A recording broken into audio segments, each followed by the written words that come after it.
बोले सदगुरु भगवान की जय। सीताराम देव जी महाराज की जय।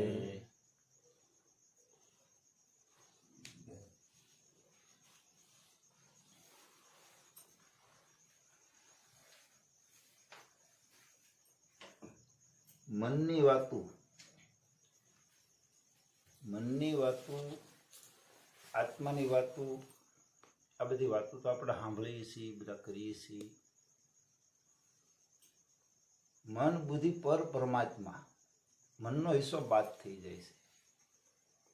ત્યાં બોલાતું નથી વાણી કે મન બુદ્ધિ પર પરમાત્મા, એની પરની વાતો કરી ગયા સંતો મહાપુરુષો જે કહી ગયા છે ને, આપણે જે ખોળીએ છીએ, આપણે જે ગોચીએ છીએ, વાત બરાબર છે, પણ એ બી જડે એવું નથી. એ એક આધ્યાત્મિકની અંદર જ્યારે તમે જાઓ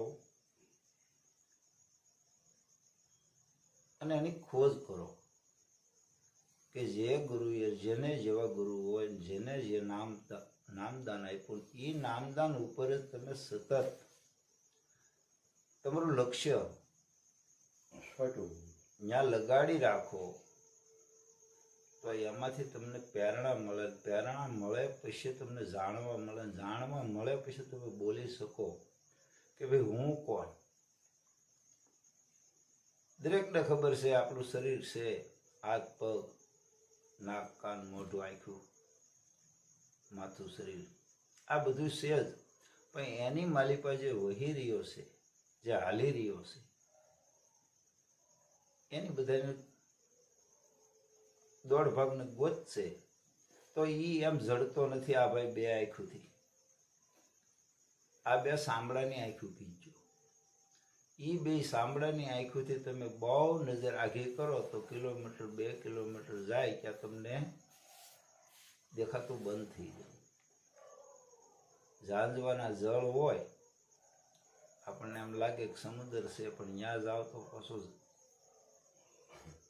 જગ્યા ખાલી હોય અને તડકાના હિસાબે ઝાંઝવા બળતા જળ જેવું દેખાય. એમ બહુ આઘી નજર કરો તો કિલોમીટર 2 કિલોમીટર નાડાવા, 2 નાડાવા, 5 નાડાવા, 10 નાડાવા કે ખેતરવા 2 ખેતરવા દેખાય, એથી આઘું દેખાતું નથી. એટલે કીધું સાંભળાની 2 આંખોથી આગળ દેખાતું નથી. દિવ્ય દર્શન જેને ત્રીજું લોસન કહેવામાં આવે છે, કોઈએ ત્રીજી આંખ કીધી. એ બંધ આંખ કરી અને તમે જુઓ અને ભીતરમાં ડૂબકી મારો, ભીતરમાં ડૂબકી મારો અને ભીતરમાં ડૂબકી માર્યા પછી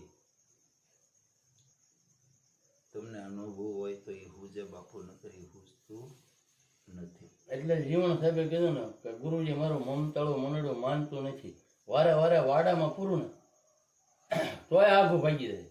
બધાય સંતોએ કીધું તો ધ્યાનમાં બેહવાનું સંતો મહાપુરુષો હું વારંવાર આપણને કહે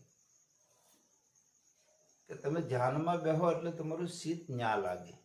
શીત ન્યા લાગે એટલે તમે ભજનની અંદર જ્યારે બેહો ત્યારે ગુરુના મહિમા જે કાંઈ છે એ ગુરુના મહિમાના આધારે તમે બેઠા હો, ત્યારે તમે ભજન કરતા હો, ત્યારે ભજનની અંદર સંતો મહાપુરુષોએ બતાવ્યું તો આધ્યાત્મિકની અંદર તો ના પાડી છે. હું લેવા ના પાડી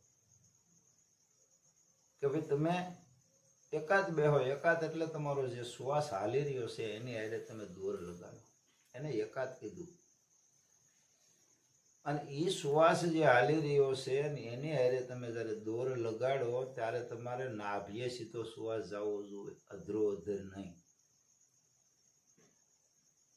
આ ગંગા સતીબાઈએ જે સુવાસા ગણ્યા ને 21,600 સુવાસા અચાનક અંધારા થશે, જોતરે જોતોમાં દિવસો વ્યા જશે. આ 21,600 કાળ ખાહે, પણ એને સીધો નાભીએ શ્વાસ ગયો ને નાભીએથી પાછો વાળ્યો અને સુણ શિખરમાં ગયો. અને ત્રિવેણીના ઘાટ ઉપર આવ્યો. ઈંગલા પિંગલાને સુક્ષમણા,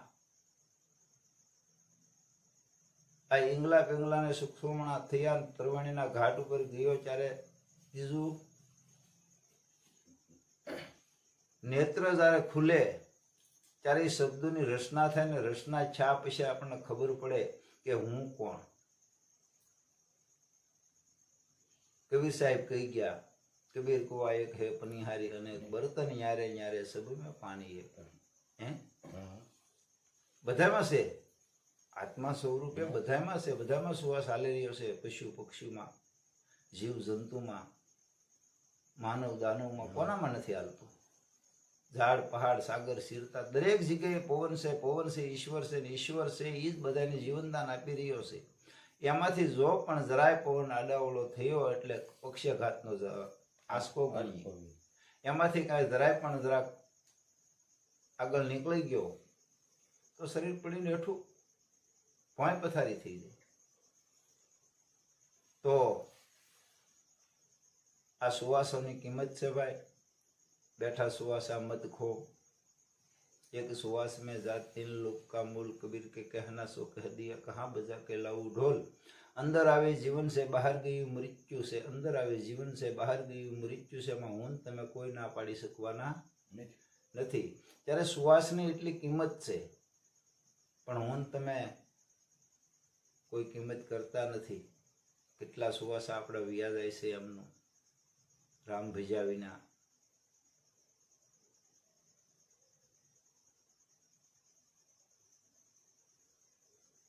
તો આ રીતે કબીર સાહેબ કહી ગયા, ગંગા સતીબા કહી ગયા, બધા સંતોના અભિપ્રાય તમે લેવા જાઓ તો હોના મત પ્રમાણે હવે અભિપ્રાય આપ્યો. પણ આપણે શું લેવું છે ને આપણે શું કરવું છે એ આપણે પોતે નક્કી કરવું પડશે. આપણા ગુરુએ આપણને શું આપ્યું એ આપણે નક્કી કરવું પડશે. અને જ્યાં સુધી આપણને નક્કીપણું નહીં થાય ત્યાં સુધી તમારું મારું સાંભળેલું જ આપણે કહેવાના, કા બીજાનું જોયેલું કહેવાના, કા બીજાનું કરેલું કરવાના. આ કાંઈ ન કરવું હોય તો ગુરુના નામ ઉપર વ્યા જાઓ અને ગુરુએ જે ભજન આપ્યું, જેને જેવા ગુરુ મળ્યા તેમાં સત માની અને રામ ભજન કરો. જેવા ગુરુ મળ્યા, કોઈના ધોળા પાળી અને આપણે ભરમાવવું નહીં, કોઈના બંગલા દેખીને આપણે ઝૂંપડા હળગાવવા નહીં. જે ગુરુ મળ્યા એમાં સત માનવું અને એમાંથી આપણા કાંઈ અહોભાગ્ય હશે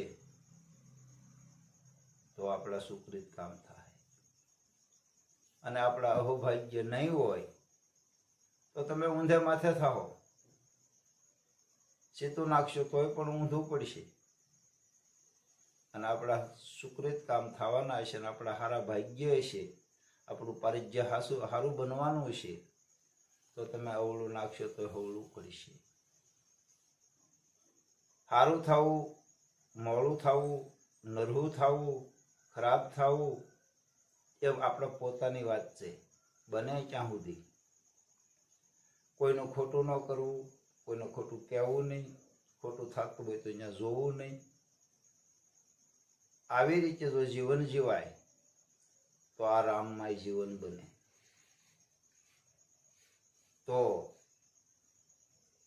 આપણે ખોટું છે અહીંયા ઘણા ખોટી થઈ જાય છે, હાસું છે અહીંયા લે આપણે ઊભા થઈને ભાગી જઈએ છીએ. આપણને શરીરને થાક લાગે છે, શરીરને ઊંઘ આવે છે, શરીરને આળસ આવે છે.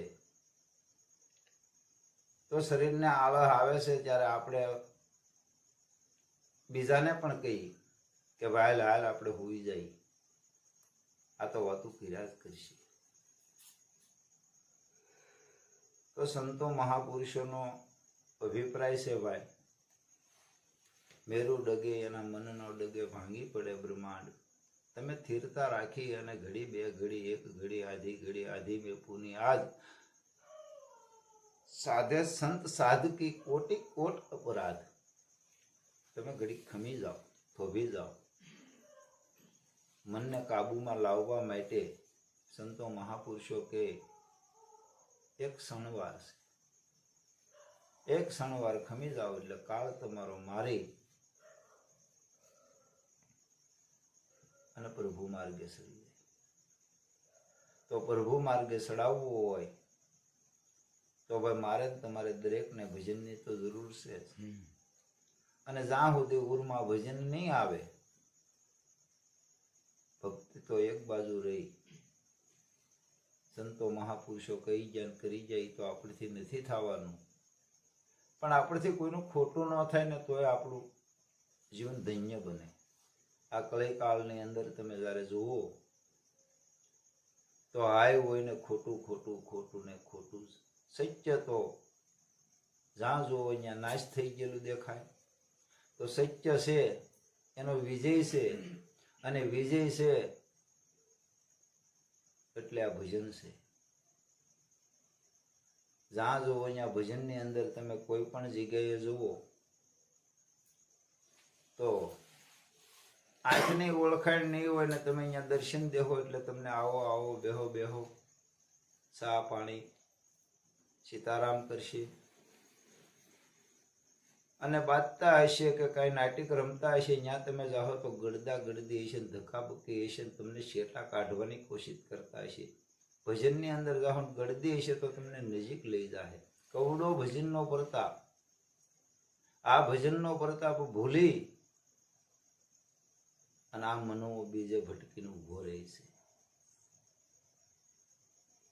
તો બને ત્યાં સુધી મારા મત પ્રમાણે તો સંગ કરો તો હારાનો કરજો, નરહાનો કરશો તો ઠોકર ખવડાવશે. બને ત્યાં સુધી કોઈ ભજન સત્સંગમાં જઈને બેહવું.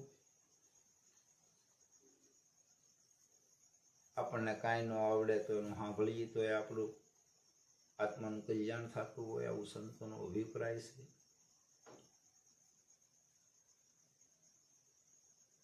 એટલે બને ત્યાં સુધી જીવનની અંદર એક ધ્યેય રાખવો. 5 મિનિટ બેહાય તો 5 મિનિટ, 10 મિનિટ બેહાય તો 10 મિનિટ હરિગુણ ભજન કરવું. સદગુરુ ભગવાન